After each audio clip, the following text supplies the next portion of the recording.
What's the worst thing you've witnessed someone do and never told anyone about it? Story 1. At 6 a.m. on a cold summer morning in Sweden, I was heading home from a club. Suddenly, I saw a girl being kicked out of a slowly moving car by someone. At the time, I was about 500 meters away from her. When I got closer, she quickly picked up her bedroll and a small bag. She stood up and sat down on the stairs of a nearby house. I was already walking on the same side of the street as her. As I approached, she looked away, curled into herself, and tried not to be noticed. To be honest, at first I thought she might be some kind of addict. But as I got closer, I noticed she was dressed properly and seemed to be in some kind of trouble. So I asked her in Swedish if everything was okay. She looked at me with a huge black eye and said in Spanish, "No hablo." I don't speak much Spanish either, but I could tell she was a little afraid of me. I suppose it didn't help that I looked like a big, intimidating guy. I asked what had happened to her. She understood a bit of English mixed with Spanish. Finally, those one-year Spanish lessons paid off. At first, she didn't want to tell me anything and just wanted to be left alone. But I was persistent and a little drunk, and I'm glad I was. Eventually, I learned that her Spanish husband had moved to Sweden a few years ago and brought her along. He had been abusing her for years, keeping her locked up in an apartment near where she had been dropped off. She was rarely allowed outside. She was 45 years old, had no friends here, and no place to stay. Fortunately, she had dual citizenship in both Spain and Sweden. When I asked if she had any friends or family in Spain, she said, "Mom, Barcelona." I asked if she wanted me to contact a women's shelter for her. Thank you, iPhone and Google Translate. She started crying and said she wanted to go back to Spain. She showed me the cash she had saved up for that purpose. I handed her my phone and let her call her mom. From their conversation, I could tell they hadn't spoken in quite some time. While she was on the phone, I went online on my other phone. I carry two for work, took out my credit card and asked for her passport and name, booked her a ticket to Barcelona on the next available flight, arranged for a taxi to the airport. I followed her into the taxi and told her she was going to Spain. She looked relieved, even a little happy. The entire time she insisted on paying me back, but I told her it was better for her to save the money for when she reached her mom. I gave her my number and email in case she needed help along the way. A few days later, she emailed me a picture of herself with her mom and family. Story 2. When I was 15, I'm 22 now, my mom used to take my sister and me on cruises every year as Christmas gifts. For those who have never been on a cruise, you typically stop at different locations every day or so, where you can explore or participate in tourist activities organized by the cruise line. One year, we stopped in St. Martin and took a catamaran tour with other cruisers. During the tour, we stopped at a beach. The only way to get from the boat to the shore was to swim about 20 feet. Nothing too far. Most of the passengers were relaxing on the beach, while I stayed on the boat enjoying my punch. Suddenly, I heard a child screaming. I stood up, looked over the side of the boat, and saw a boy, maybe 7 years old, struggling to swim. He was a little behind the boat, about 90 feet from the shore, screaming for his mom to help. It seemed he had gotten salt water in his eyes and, being a weak swimmer, had started panicking. His head kept bobbing in and out of the water as he desperately tried to stay afloat. Without thinking, I dropped my punch, dove into the water and swam to him. The jump from the top of the boat was higher than anything I'd ever done before. I grabbed him under his arms and held his head above the water as I swam him back to shore. Once we were on the beach, I carried him while searching for his mom. When I finally found her, she hesitated before coming forward, almost as if debating whether to claim her son. She had been within direct sight of her drowning child the entire time. She saw me save him, along with everyone else, but didn't move or call for help. When I laid him on a towel and helped clean the salt out of his eyes, he hugged me and said, "Thank you." But his mom didn't say a word. No thank you, no acknowledgement of what had just happened. Instead, she looked angry at me. I asked, "Did you not see your son?" She replied, "I did." I then asked why she didn't do anything. She said, "Because I was on the beach." Keep in mind, the distance from the beach to where he was struggling was only about 90 feet. She didn't help clean his eyes or dry him off. I did it all while she stared at me with disdain. My parents saw the entire event unfold and told me they were proud of what I did. I kept an eye on the boy for the rest of the trip, especially after we got back on the cruise ship. I wanted to make sure his mom didn't try anything harmful. After the cruise, I never saw him again. I hope he's okay. Story 3. When I was living in the dorms during college, there was a girl a couple of doors down from me who was always very shy. Let's call her Ashley. I didn't know her well, but I was good friends with her roommate, Lisa. A couple of months into the year, Ashley started dating a guy from one of her classes. Lisa didn't like him from the start. She noticed subtle things Ashley would mention, like how he would put her down in front of his friends or make offhand comments about her weight. It was strange because Ashley wasn't even close to being overweight. He just seemed to treat her poorly. Lisa tried to warn Ashley, but Ashley dismissed it, repressing her feelings and thinking it was just normal behavior from a guy. One Saturday night, around 4 a.m., Lisa knocked on my door and asked me to come to her room. When I got there, Ashley was sobbing uncontrollably on her bed. Without going into all the details, she told us that while watching movies in his dorm earlier that night, he had assaulted her. We tried to convince her to report it, but she wouldn't. She refused to let us even talk to our RA, let alone go to the police. Over the following week, we did everything we could to support her. But this guy made things worse by spreading horrible rumors about her to his friends. He called her derogatory names like slut and whore and said she was easy. His friends started harassing her as she walked to and from class. By the end of the week, Ashley stopped going to class entirely and stayed in her room, lying in bed and avoiding everyone. That Friday afternoon, as I was returning from class, I passed Ashley in the hallway. I said hi, but she ignored me, staring straight ahead with a blank expression. She got into the elevator, pressed a button, and stared down at the floor. I thought it was odd, but considering what she was going through, I didn't dwell on it. About an hour later, I heard sirens from outside. Ashley had gone to the top floor, gained access to the roof through an unlocked door, someone had left it open so they could smoke, and jumped. To this day, I've never told anyone that I was the last person to see her alive. I carry the guilt of not doing something, anything, to save her. Story 4. When I was in high school, one of my friends hosted a party. Her parents had a strict rule that anyone drinking had to stay the night. Most of the guests were our group of friends, 7 guys and 12 girls, but there were also a few guys from her workplace whom none of us really knew. One of my friends passed out early in the evening, and my best friend, who was also her boyfriend, and I helped her to one of the bedrooms so she could sleep. We left her there, and about 30 minutes later, I went back to check on her. To my horror, I walked in on one of the random guys raping her. Without hesitation, I ran up to him, shoved him off her, and started punching him. I've trained as a boxer, so I hit him hard. I was so furious that I didn't stop until he passed out and started convulsing. I'd never seen a nose break like his did. Hearing the commotion, everyone else at the party came in and pulled me off him. My friend's pants were still down when her boyfriend walked in, and he immediately understood what had happened. He gave the guy a hard kick to the face before being pulled away. The guy was still convulsing on the floor, and his friends eventually took him to the hospital. He turned out to be okay, but he had the audacity to file a police report against me. When the police arrived at my house, my dad answered the door. They told him they needed to talk to me about an assault charge. We sat down with the officers, and I explained the entire story, including what I had witnessed and why I intervened. After hearing the situation, the police concluded that I was defending my helpless friend and decided not to press charges against me. Unfortunately, my friend chose not to press charges against him either. I later found out that he suffered a concussion, a shattered jaw, both cheekbones broken, several damaged teeth, and a badly injured eye. This was one of the worst things I've ever seen, and I've never felt such rage in my life.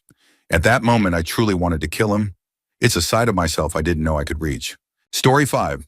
I was on a disaster relief mission with the American Red Cross in New York, Chalk, New Jersey for Hurricane Sandy relief. Our convoy of 10 Red Cross vehicles stopped at a quick-check gas station to refuel.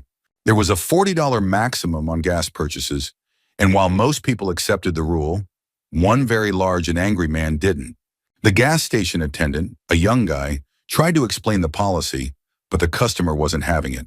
The police were stationed at every gas station due to tensions running high, but at this particular moment, they were inside the building. Before anyone could intervene, the man pulled out a pocket knife and stabbed the attendant in the chest, right in front of everyone. The entire line of people waiting for gas immediately swarmed the man, holding him down until the cops rushed out and arrested him. I'm sure some punches were thrown in the chaos. I'll never forget the amount of blood or the sound of the young attendant's screams. It was horrifying. Thankfully, as far as I know, the attendant made it to the hospital in time. I couldn't find anything about his death in the papers, which was a relief. That day, I lost some faith in humanity. Everyone was dealing with the same struggles, The $40 limit wasn't unique to him. Yet one selfish man thought he deserved more and nearly took a life over it. Story 6. This is something I've never shared, and I'm only posting it because it'll likely be buried. When I was a junior in high school, there was a senior who was the star quarterback and also the school bully. He spent more time skipping classes and wandering the hallways than in class, looking for kids to pick on. The teachers turned a blind eye because he's on the football team and we need to win. He'd routinely target freshmen, juniors, and unpopular kids. One day during class, I had to take a bathroom break. On my way back, I passed the stairs and saw him beating up another kid at the top of the steps. He hadn't noticed me, but the younger kid was cowering, arms over his head, trying to shield himself. Without thinking, I quietly walked up and body-checked the bully. He flew down the stairs, landing halfway before sliding the rest of the way to the bottom. He laid there, not moving. The freshman kid stared at me, completely stunned. I calmly looked at him and said, "He deserved it," before walking back to class as if nothing had happened. When the incident was investigated, the freshman claimed the bully had slipped and fallen down the stairs. When I was asked about it, I said I hadn't seen anything. I later found out the bully had broken his right forearm, wrist, and femur, as well as suffering a concussion. The injuries ended his football career. His father was furious and tried to sue the school, but the case fell apart because the bully insisted someone had pushed him with no evidence to support his claim. The school lost most of their remaining football games that season. Last I heard, the bully was unemployed, addicted to drugs, and still living with his parents. I don't regret what I did. Sometimes justice isn't neat, it's necessary. Story 7. About 12 to 13 years ago, I was at an oceanfront boardwalk with my son, who was about 2 years old, my sister, my sister-in-law, and my 4-year-old nephew. While they were browsing inside a shop, I waited outside with the kids. It was October and the weather was chilly, around 45 degrees. We were all bundled up in heavy coats, gloves, and scarves. The kids looked like the little boy from A Christmas Story. While standing there, I noticed a group of 3 children sitting nearby. One was in a stroller, barely a year old. Another was a little girl, maybe 2 or 3 years old, and the oldest was a boy around 5. They were wearing only t-shirts and shorts, had no coats or blankets, and were filthy. It broke my heart to see them sitting there, shivering in the cold. At first I hesitated. I wasn't sure what to do, so I waited. After about 20 minutes, I walked over and gave them some extra baby blankets I had and a couple of juice packs I hoped they weren't allergic to. I asked them where their mom or dad was, and the boy pointed to a set of stairs leading to a low-rent apartment above the shops. I figured their mother was either scoring drugs or doing something else shady because I couldn't imagine another reason to leave young children outside in the freezing cold. By the time my sister and sister-in-law came out of the shop, they saw me talking to the kids. When I told them what was happening, they rolled their eyes and walked away, annoyed that I was butting into someone else's business. That reaction made me so angry. So, I called the police. I don't know what happened after that, but I stayed until the officers arrived. I gave the kids another blanket I could spare and more juice. My sister and sister-in-law mocked me for getting involved. They treated me like I was being some sort of busybody and laughed at me for caring. I couldn't understand it. These were children. I know it's hard to step in and take action, and I can see why so many people don't. But I also know that doing nothing can haunt you for far longer. Story 8. Sorry. Last week I went to the post office to pick up a calendar, a gift from my grandmother that came with her newspaper's subscription. On my way back, I decided to stop by a store to grab a few beers for the evening. While I was there, I noticed a group of young guys harassing a poor-looking, middle-aged woman near the entrance. I didn't intervene. I thought to myself, this isn't the best neighborhood. Maybe this is just how things are here. After grabbing my beers, I went to the register. A few moments later, the same woman came up behind me with a pack of processed minced meat, the cheapest kind, and 2 loaves of bread. She began counting change from her wallet, and it was clear she was struggling to afford even those basic items. I don't know what came over me, but when the cashier scanned my beers, I pointed to her items and said, "Add these to my bill. I'll pay for them." I paid for everything, packed up my beers, and noticed the woman just standing there, staring at me. The cashier and the people around us were also looking at me like I had done something utterly bizarre. I said to the woman, "Aren't you going to take your stuff?" and then walked out. After that, I felt a wave of sadness wash over me. I decided to take the bus instead of walking home. But as I got on, I noticed all the high school kids with their iPods, smartphones, and trendy clothes. It made me even sadder. I couldn't hold back my tears, so I got off at the next stop and walked the rest of the way home, crying the entire time. I'm not entirely sure why I cried. It wasn't just about the woman and her struggles. It was about everything. The indifference of the people in the store, the judgment on their faces when I showed kindness, and the stark contrast between the woman's poverty and the privileged kids on the bus. It was a sadness I had never felt before, a deep ache for the unfairness of it all, for the way people have become immune to compassion, viewing it as something with a hidden agenda. I cried for the woman, for myself, and for the world we live in. Story 9. A few summers ago, I was sitting in a diner around 2 a.m. just having some coffee. At a nearby table, there was an elderly woman who looked completely emotionally drained. Sitting across from her was her grandson, who looked like bad news. After a few minutes, the woman started crying, and the grandson began yelling at her. He was screaming about how she always called him a drug addict and kept putting him in rehab. It was unbelievable to watch. When the shouting finally stopped, she composed herself just enough to say, "I love you more than I love life itself, sweetie." On that note, he got up, screamed, "Fuck you and die," punched her in the face and bolted out of the diner. I rushed over to her table, trying to calm her down. She was shaking and crying. I paid for their bill and walked her to her car. I insisted on calling the police, but she refused. She said she didn't want to deal with the shame of it all. Before she left, I gave her my phone number. From time to time, we would talk. I just wanted her to know that someone cared. Story 10. When I was in college, I wasn't very kind to my younger brother. He was a couple of years younger, and we didn't have much in common at the time. I didn't know he was going through a rough period in his life, and I was being especially mean to him one day. Out of nowhere, he came at me like he wanted to fight.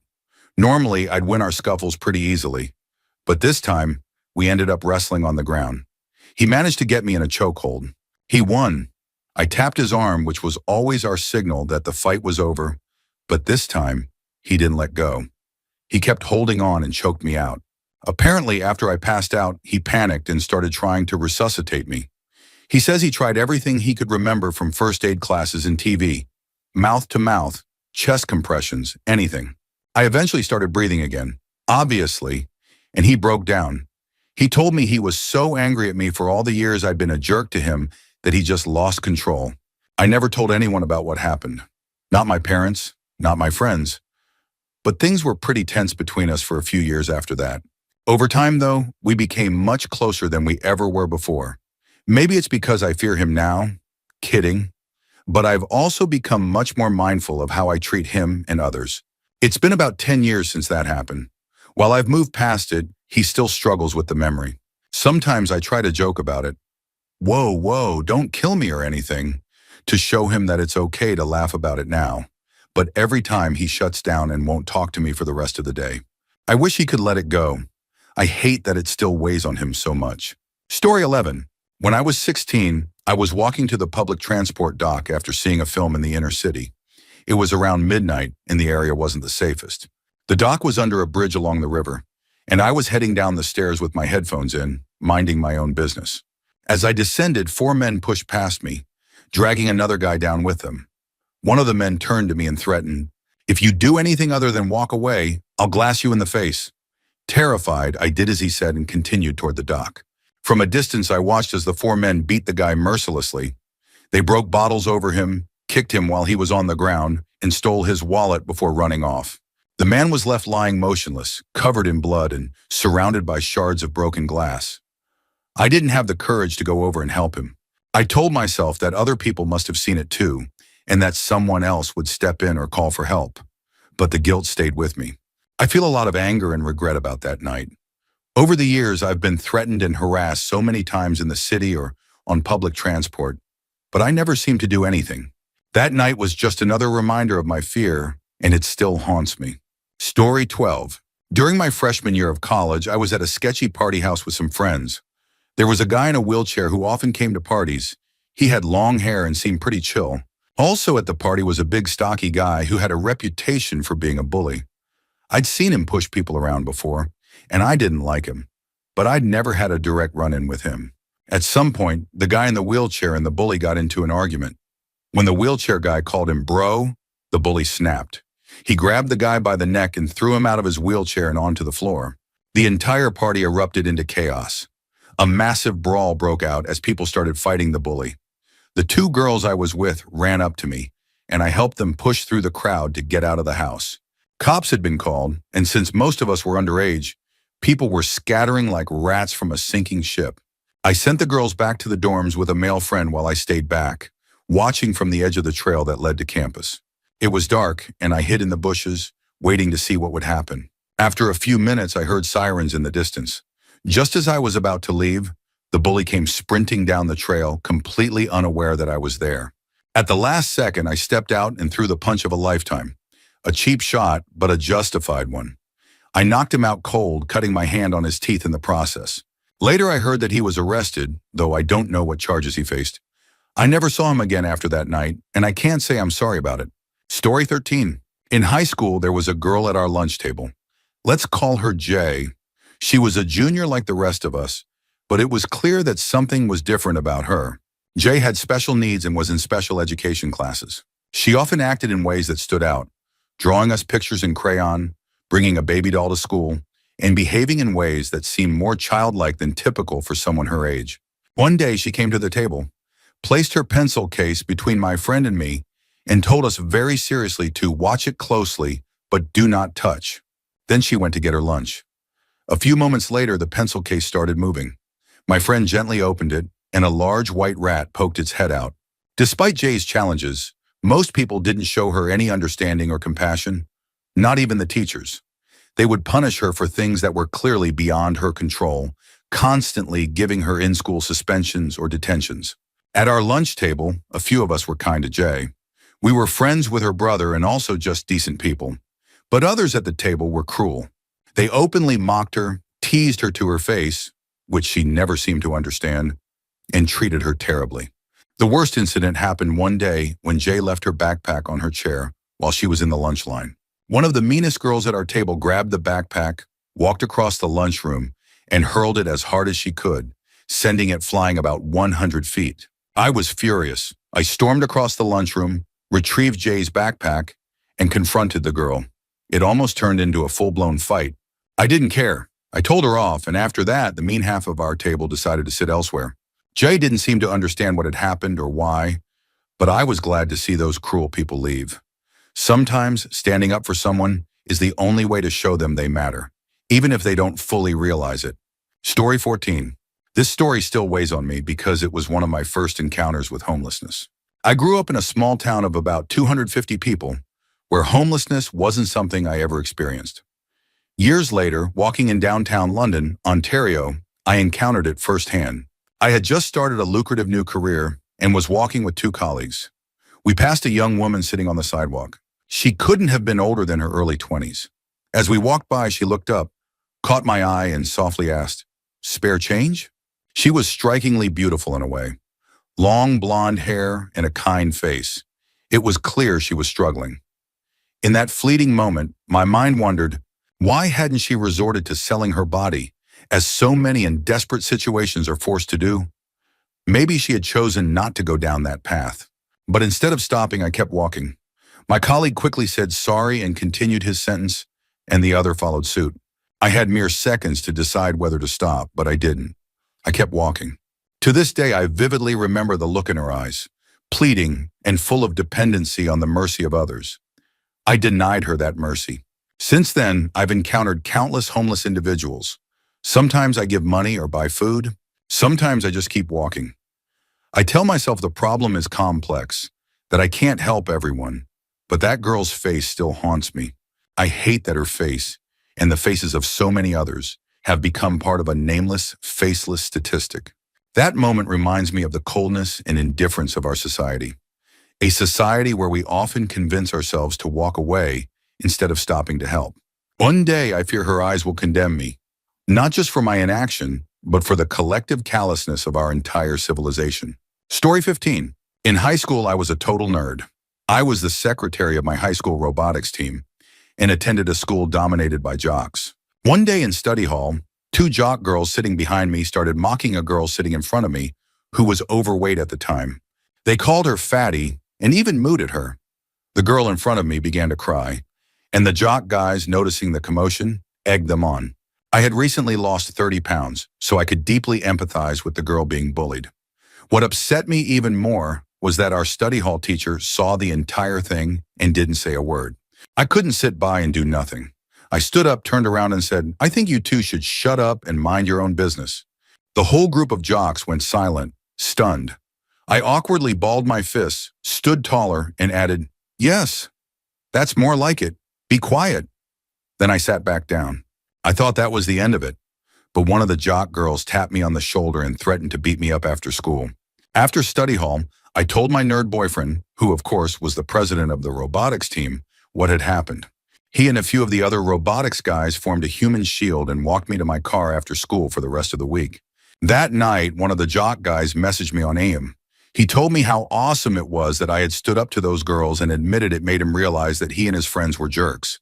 He promised to make sure the girls wouldn't hurt me, and true to his word, he started sitting between me and the jock girls in study hall, a silent human shield of his own. After that day, those girls didn't bother me or the girl they had bullied.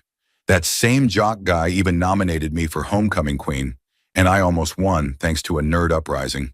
He's now a professional football player, and I can't help but think he caught some good karma that day. We never spoke again after that AIM conversation, but he always smiled at me in the hallways. Story 16. When I was younger, I played in a recreational soccer league. There was a kid on my team who was tiny, so small and fragile looking that he spent most of his time on the bench. Over the season, I learned more about him. His family had immigrated from Mexico a few years earlier, and his English wasn't great, which made him shy and made it hard for him to make friends. Eventually, he stopped coming to practices and games. Our coach explained that he was often sick and hospitalized, and that playing soccer was too physically demanding for him. 2 years later, we were both in junior high. He was still very small, and his English hadn't improved much, but he was brilliant at math. We ended up in the same advanced math class, which was impressive because I was a year older than him. Sadly, the football players at school started bullying him relentlessly. They teased him about his size and called him names like Taquito, Wetback, Chihuahua, and Little Bean. He came to school less and less frequently, and I assumed it was because he was sick again. But the truth was much worse. He had stopped eating. Tired of being bullied and sick, he decided to give up. He hid his struggles from his parents, and by the time they realized what was happening and took him to the hospital, it was too late. He passed away. The school held an assembly in his honor, but pretended he died because of his illness, avoiding any mention of the bullying. Fast forward 5 years to last week. I was filing my taxes for my part-time job when I noticed his picture on a woman's desk. It was his mom. She caught me staring and asked if I knew him. Before I could say anything, she smiled and said, "He would have turned 18 last month." She seemed at peace, but I wasn't. I still feel terrible for not speaking up back then. Last year, I watched those same football players get signed to big colleges, and I can't help but wonder if they remember what they did. I feel horrible for staying silent, for not standing up for him when he needed it most. Story 17. When I was about 10, my brother, who was 5 years older than me, and I didn't get along very well. The age difference played a big role, but at the time, all I wanted was to hang out with my big brother. This was the 90s, and both of my parents worked full-time. My mom usually got home around 5, and I'd get home from school around 4. My brother, being in high school, was always home before me. One day I came home and walked into the kitchen to find him standing there with a knife to his neck. I don't remember what I said. This was 16 years ago, but I talked him down.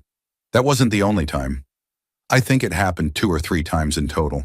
I never told anyone. I should have, of course, but I was scared of losing my hero. I thought if I told someone, they'd take him away. Not long after that, he told our parents himself. It turned out he had schizophrenia.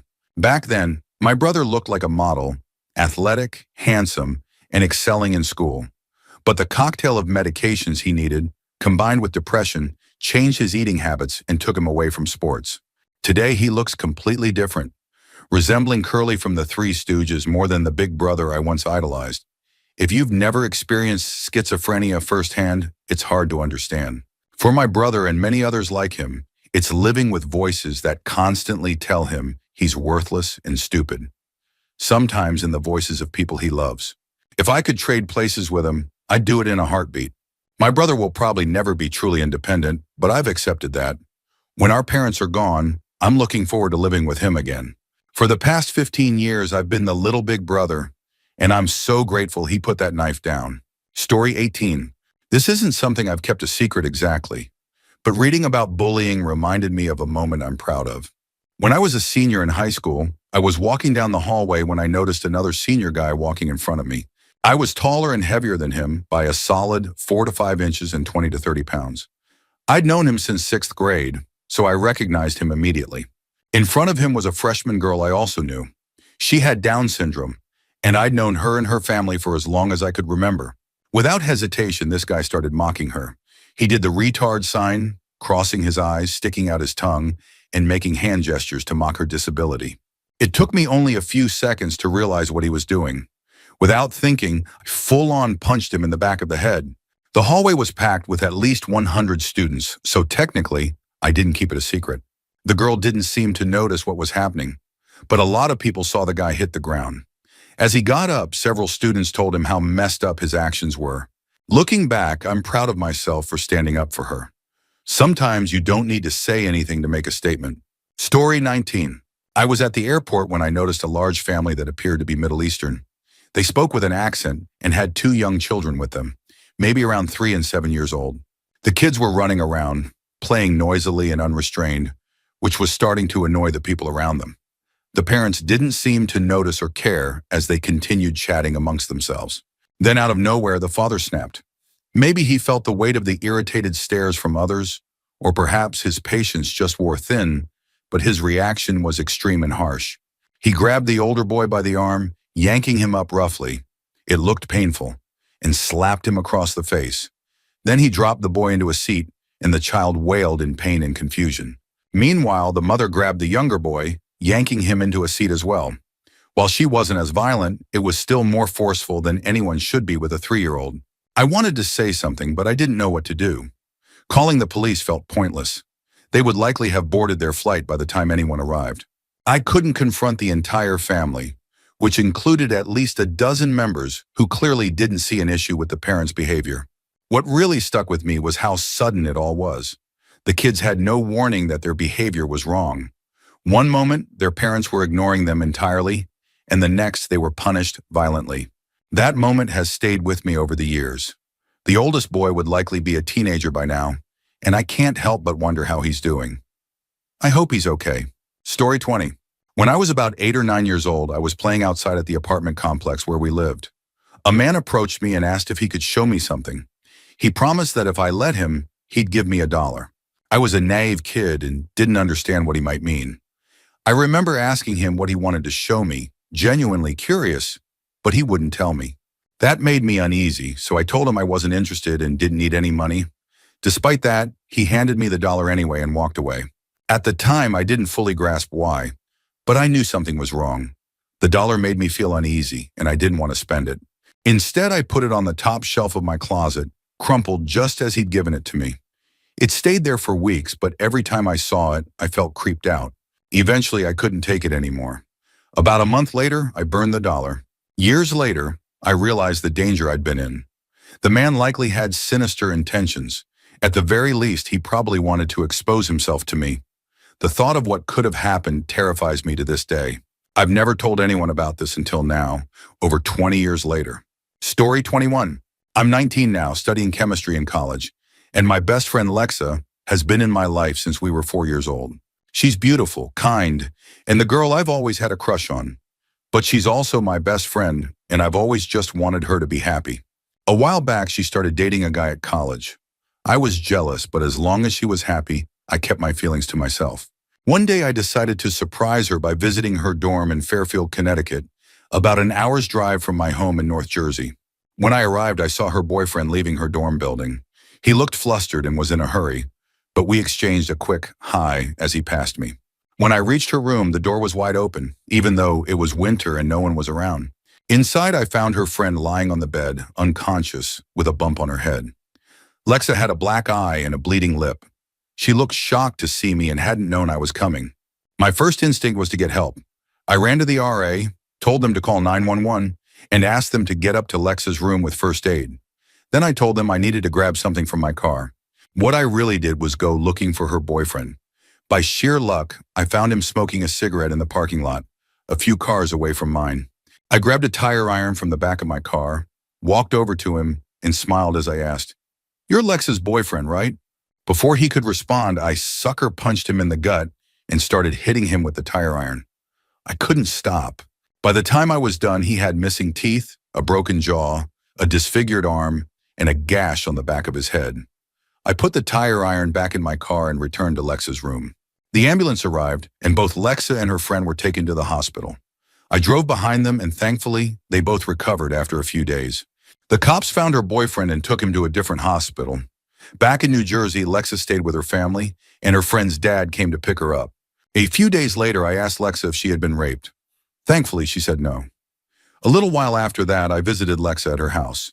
When I walked in, she had just learned about her ex-boyfriend's condition from her mother. She didn't say a word to me. She just walked over, kissed me on the cheek, and hugged me. It felt like that hug lasted an hour. We spent the rest of the night sitting together, watching Pulp Fiction, our favorite movie. Lexa dropped all charges against her ex as long as he promised to stay away from her. We've never told anyone what I did to him that night.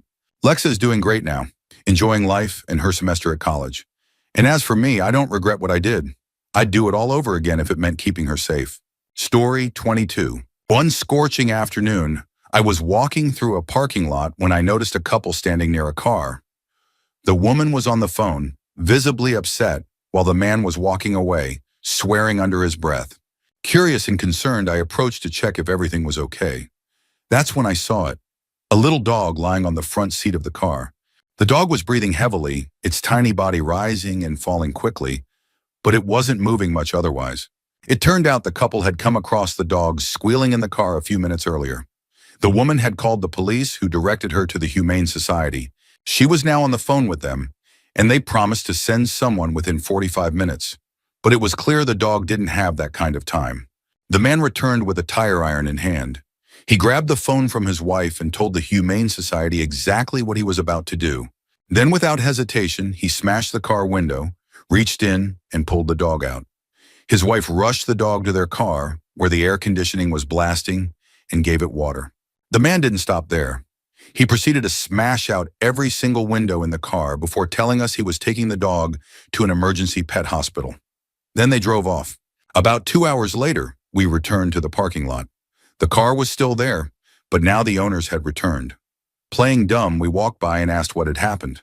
The woman angrily explained that someone had smashed all their car windows. Then she added, almost as an afterthought, "Oh, and our dog is missing." I asked how long they had left their dog in the car because it had been so hot. She assured me they had just run into the store for a minute. I found it hard to believe, considering we had seen the couple break the windows after the dog had already been trapped for at least 30 minutes. The audacity of her lies still sticks with me. I hope that little dog got the care it needed and never ended up back in their neglectful hands. Story 23. When I was in year 6, around 11 years old, there was a boy in my class who was often bullied, not by the students, but by our teacher. The boy wasn't particularly naughty, just a little cheeky at times, as kids often are. He struggled academically and never seemed to have the right supplies for school, like his PE kit or even his school diary signed by his parents. It was clear his home life wasn't great. For some reason, our teacher had it out for him. She would belittle him constantly, picking on him more than anyone else in the class. The worst incident I remember was when the boy explained he couldn't get his diary signed because his mom was busy at work. The teacher snapped, "Sounds like she's as stupid as you." My friend and I were deeply bothered by it. We would talk to each other about how unfair and cruel it was. But at that age, we believed adults were always right, especially teachers. We were both goody two-shoes, and it didn't occur to us that we could speak up or report her behavior. Even now, 15 years later, my friend and I still talk about how much we regret not saying anything. I wish we'd had the courage and awareness to stand up for him. It's a lesson I've carried into adulthood.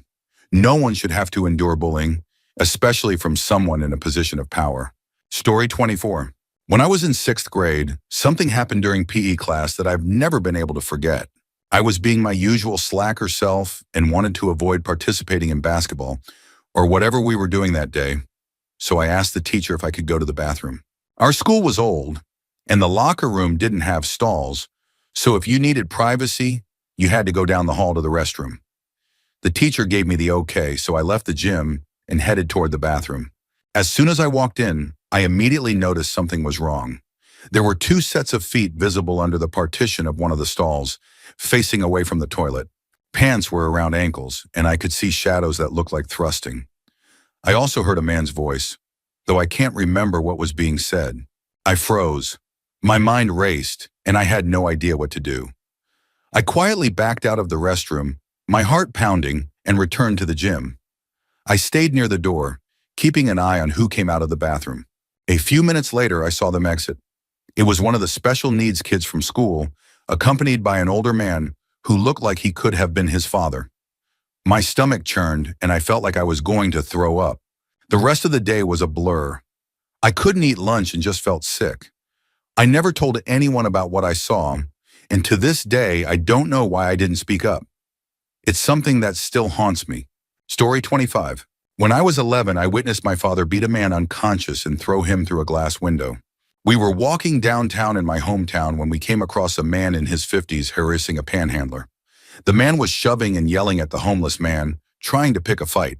My father didn't want to get involved, especially with me there, so we kept walking. As we passed, my dad muttered something under his breath about the scum of the earth. Unfortunately, the man heard him. He turned his attention away from the panhandler and started shouting at us.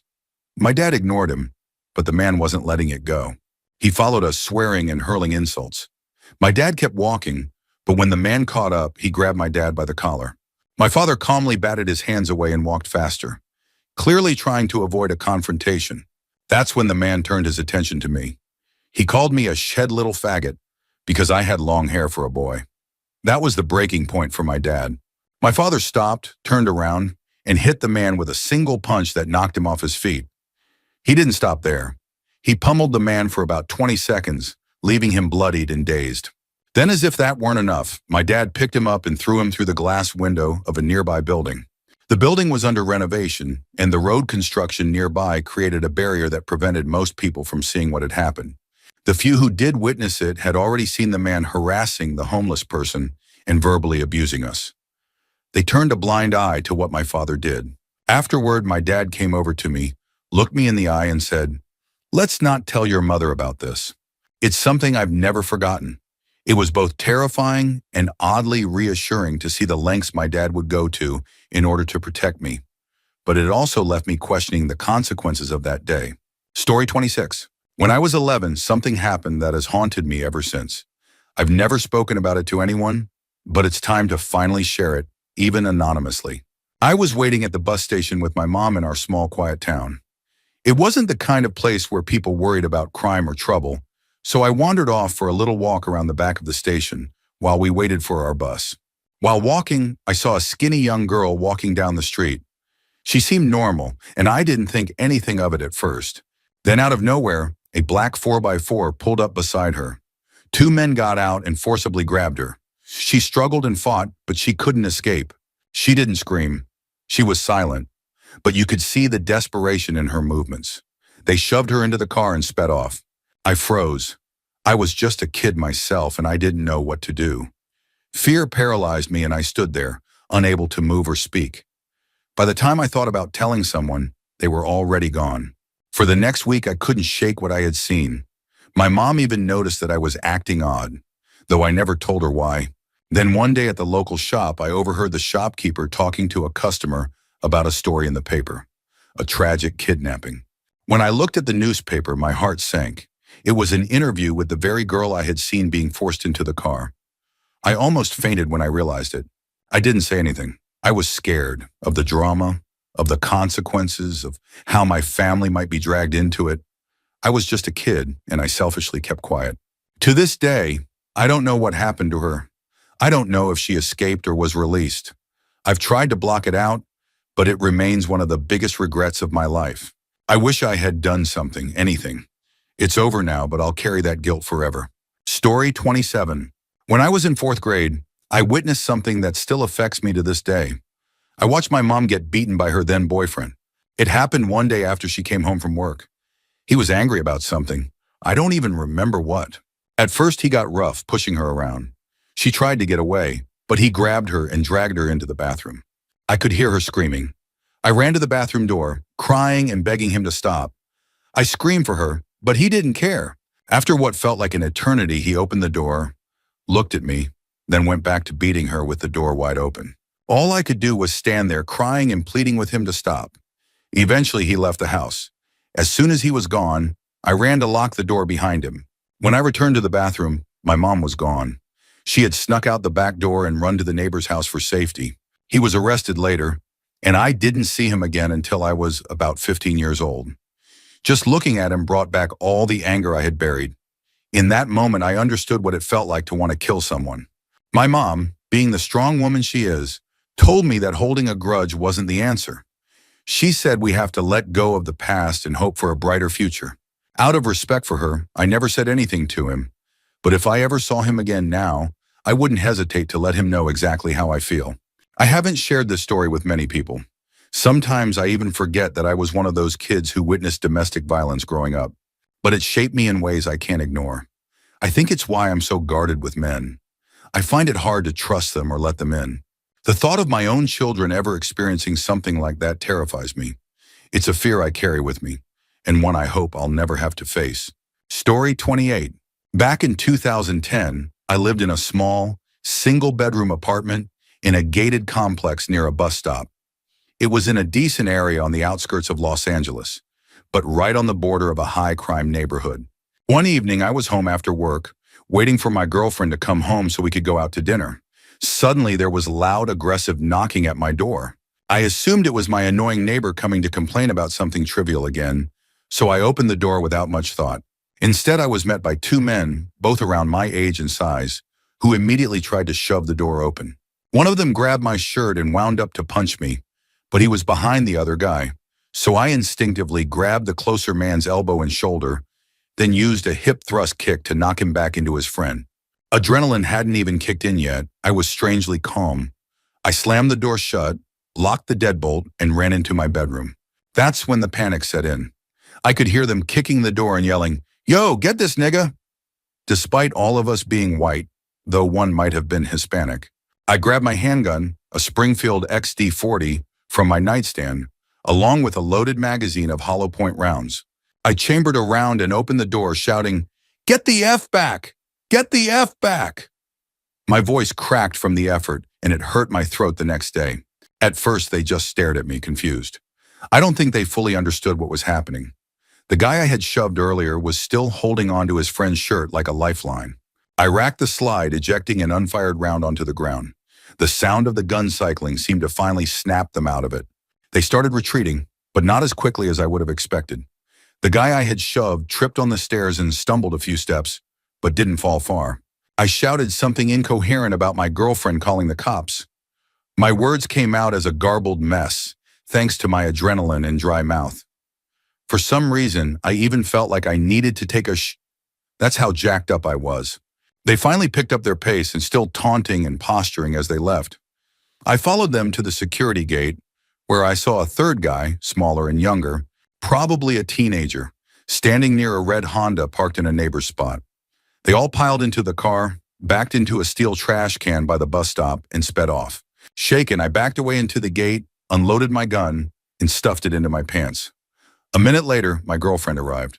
I didn't tell her what had just happened. I helped her carry some bags upstairs, stashed the gun discreetly, and listened to her talk about something I can't even remember now. I never reported the incident to the police or even my landlady. I didn't want my girlfriend or her parents to find out, especially since they already disapproved of her living in what they thought was a rough neighborhood.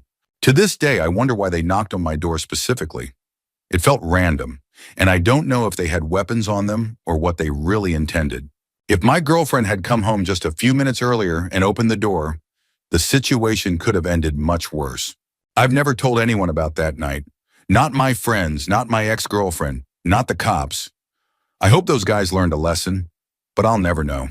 Since then, I've kept many guns, but have also become a firm believer in responsible gun ownership and background checks. That night made me realize how quickly things can escalate and how important it is to stay prepared, but also just how terrifying it feels to have to use a weapon in self-defense. Story 29. When I was around 5 or 6 years old, I had an intense, almost irrational fear of loose dogs, no matter their size.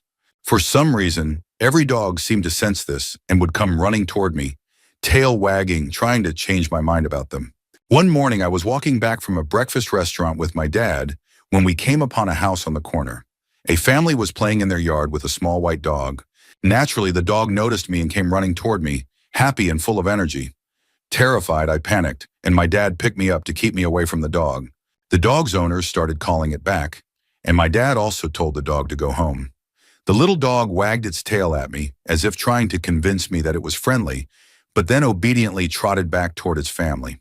Just as it reached the street, an 18-wheeler truck came speeding around the corner, far too fast for a residential neighborhood. The truck hit the dog, its small body tumbling under the wheels. The truck didn't stop, likely unaware of what had just happened. The family ran out to pick up the dog's lifeless body, and I burst into tears. It was the first time I had ever witnessed an animal die. One of the dog's owners, clearly in shock, came up to me and apologized. I don't remember the exact words, but it was something like, "My dog was a really friendly dog." Then they walked away, cradling the dog. That moment stayed with me for years. Whenever I drove past that house while I still lived in the state, I would feel a wave of sadness and guilt for their loss. Ironically, I'm a huge dog lover today, and eventually one enthusiastic, slobbery dog managed to tackle me out of my fear. Still, the memory of that little white dog and the family's grief remains etched in my mind. Story 30. In high school, I attended a sleepover that still haunts me to this day. A new friend of mine, Alexis, invited me to her birthday sleepover along with about 10 other girls. I didn't go to the same school as them, so everyone else there was a stranger to me. At first, everything seemed normal. They were friendly, and I felt included. Later in the evening, another girl, Ashley, mentioned that someone named Jamie was on her way. The group confided in me that they hated Jamie and had only invited her so they could mess with her. I didn't say anything, and to my shame, I went along with it. When Jamie arrived, she was ignored and excluded from conversations while Alexis's parents were still around. But once we moved to the house's casita for the night, things escalated. Ashley began by taking lotions and creams from Alexis's bathroom and pouring them into Jamie's sleeping bag. I don't remember my exact role, but I might have helped Ashley do this. Jamie silently picked up her sleeping bag, wiped it off, and climbed back inside. This enraged Ashley. With the help of a few other girls, she held Jamie down and poured more lotion into her sleeping bag, on her clothes, in her overnight bag, and even all over her hair. Jamie eventually ran to the bathroom, locked the door, and took a shower. When Jamie came out of the bathroom, Ashley and the other girls grabbed her, tied her to a chair, and began screaming at her. Ashley yelled vicious insults at Jamie for nearly an hour. When words weren't enough, Ashley decided to cut Jamie's hair. She asked me to hand her a pair of scissors, and I did. I still don't know why I went along with it. I hated seeing Jamie being tortured like that, but I didn't have the courage to stand up to Ashley or leave. Ashley cut small pieces of Jamie's hair before hiding her sleeping bag and going to sleep. The next morning, Jamie got her bag back, and her mom picked her up. She didn't say a word about what had happened. I felt sick with guilt. I stopped talking to Alexis after that because I couldn't face the shame of what I'd been part of. I have no idea what happened to Jamie after that night, but I'd give anything to apologize to her. Watching someone be bullied and not standing up to it is almost as terrible as being the bully, and I've carried the weight of that night with me ever since. Story 31. When I was in high school, I worked at Target. Around Christmas time, I saw a woman, probably in her mid-20s, stuffing items from the baby aisle into her child's oversized snow jacket. Our eyes met when I turned the corner. She looked scared and ashamed, quickly picked up her child and walked away. I froze in the aisle, torn about whether I should report her. Part of me felt it was my job, but something about the situation moved me. It didn't feel like she was stealing for thrills or out of greed. It felt like she was desperate to provide for her child. In the end, I decided not to say anything. A month later, Target screwed over my department anyway. Corporate had promised that the store that sold the most GameCubes would receive 3 systems to reward their top sales associates. I worked my tail off, sure I had earned one. When the time came to hand them out, they announced the GameCubes had been donated to needy kids instead. I'm all for helping those in need, But telling a 17-year-old making $6.50 an hour during the busy holiday season that they had a chance to win something and then taking it away, that stung.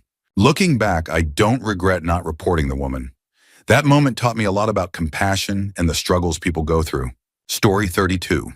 2 years ago, I was on a tour down the east coast of Africa, passing through Tanzania on a large overland bus. We were traveling quickly through a small town when suddenly the bus came to an abrupt stop. On the other side of the bus, I heard screaming. At first, I thought we had hit an animal, but as people began crowding around the bus, crying and yelling, it became clear that we had hit a young boy on a bike. He died on impact. Our tour leader came around to explain what had happened and locked us in the bus. Apparently, they were trying to call for an ambulance or police, but the village had no phone lines. Meanwhile, the locals outside were growing increasingly angry. Some had started sharpening knives on the pavement right next to the bus, and more people were arriving from a neighboring village. Eventually, we drove to the nearest police station with a local as our guide. That's when I learned how deeply corruption runs in some places. Our driver paid the police to represent him, which essentially meant the incident was brushed under the rug.